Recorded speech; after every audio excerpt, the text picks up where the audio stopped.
Thank you very much. My name is Kevin Gala, a resident of Kisumu County and a representative, youth representative, Luo Council of Elders. Now, with the current mediation talks that are taking place in Kenya between Raila Amolo Odinga, His Excellency the President Raila Amolo Odinga, and William Samoei Ruto, Mr. Olusegun Obasanjo, we want to send you a very strong message from Kisumu and Luo Nyanza at large. Before 1963, Kenya was one. Before 1963, Kenyans were speaking one language. Thereafter, we have our forefathers who struggled for the fight for freedom so that Kenya can have its independence. Unfortunately, extremely unfortunately, the struggle for independence was hijacked, and the struggle that we are fighting for as Kenyans was not achieved. In the words of the veteran Gitu Kaingera, that those who took up power after the colonists were betrayers and did not implement anything, even an iota of anything, concerning the struggle for independence in 1963. Fast forward, we have had presidents in this country that have always fought for their own interests. The crisis we are having in Kenya today is about the historical injustice to Kenyans, especially the Luos. If you have a countdown of how many Luos have been killed in the name of seeking for freedom or liberation in this country, I'll count to the last count of our little daughter, Baby Pendo, who was killed in the name of an election. Mr. Olusegun Obasanjo, if you are listening, please. The problem we are having in Kenya is a constitutional crisis. And it is a constitutional crisis by design. There are some few individuals who are designing the crisis, yet we have a constitution that can solve Kenyan problems. We passed a 2010 constitution by all Kenyans, a majority of Kenyans, that this will give us freedom in this country. The crisis you're seeing today is as a result of some conmen who have hijacked the goodwill, the spirit of this constitution. And that is why you'll see this government killing its own citizens, but even tomorrow we shall still go to the street irrespective that we know they are going to kill us. We are not going to give up in this battle until Kenya achieves in third liberation.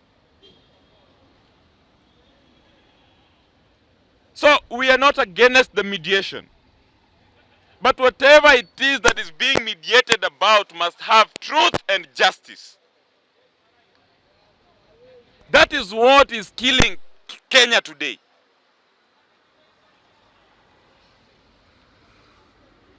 The youths of this nation have lost hope because Kenya is losing its own moral values, moral ethics, because of the corruption that we have in this country.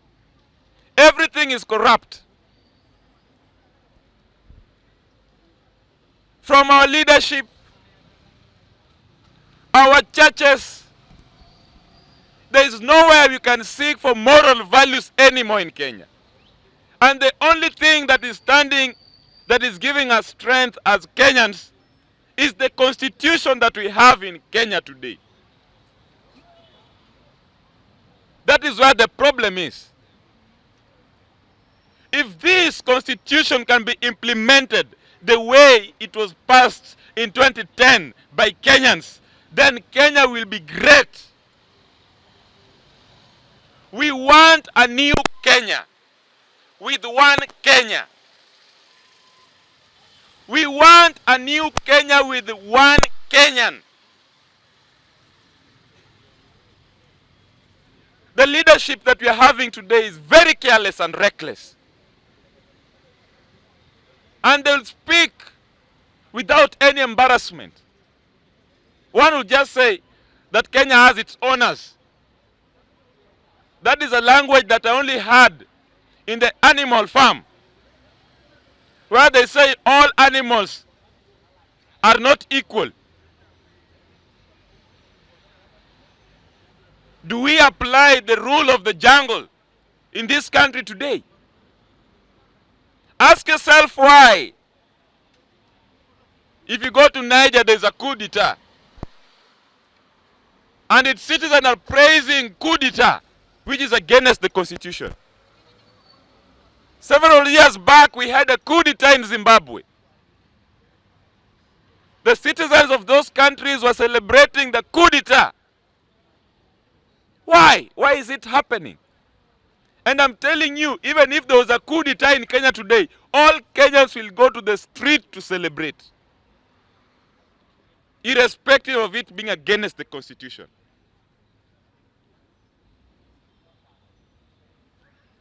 That is where the challenge is. Truth and justice. We cannot have an election after every 5 years and we don't appreciate the end results of these elections. There is no value for the elections that are being held. And that is why we are even losing hope in the electoral commissions in this country. There is no hope anymore. And we still believe that 2022 must count. We still have hope that 2022 will count. Handshake is the spirit of the Constitution. Baba, I know there are people behind you who are asking you not to go for mediation because they also benefit from the crisis that we are having. William Samoei Ruto, there are people behind you who are asking you not to sit down and discuss issues affecting Kenyans because they're benefiting from the crisis that we are having in Kenya today.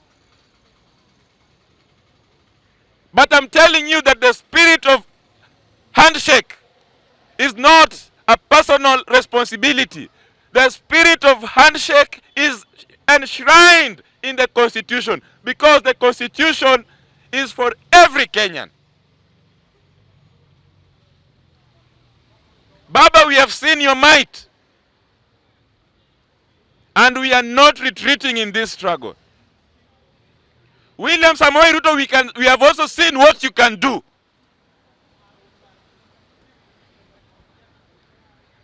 But if there is room for mediation, who are we? Who are we to refuse? We don't want to burn this country. So if you can speak sense,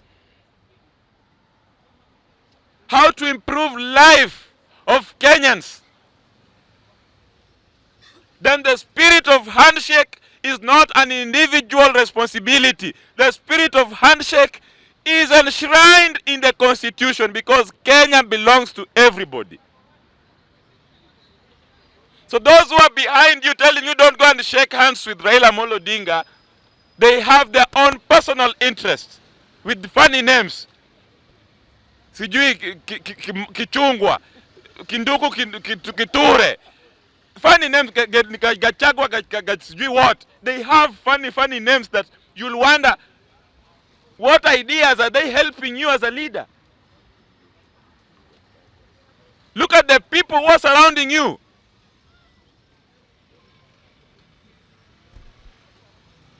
So with those few remarks,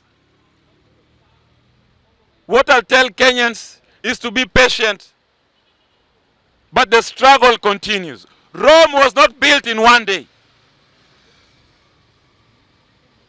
Rome was not built in one day. So the struggle continues, and a people united shall never be defeated. A people united shall never be defeated. So the problem and the crisis we are having in Kenya today is the bad leadership from 1963. And we want a new Kenya with one Kenyan.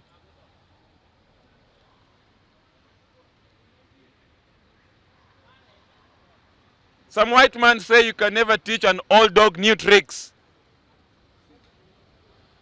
But we still believe and have hope. But that there is a way forward. Thank you very much.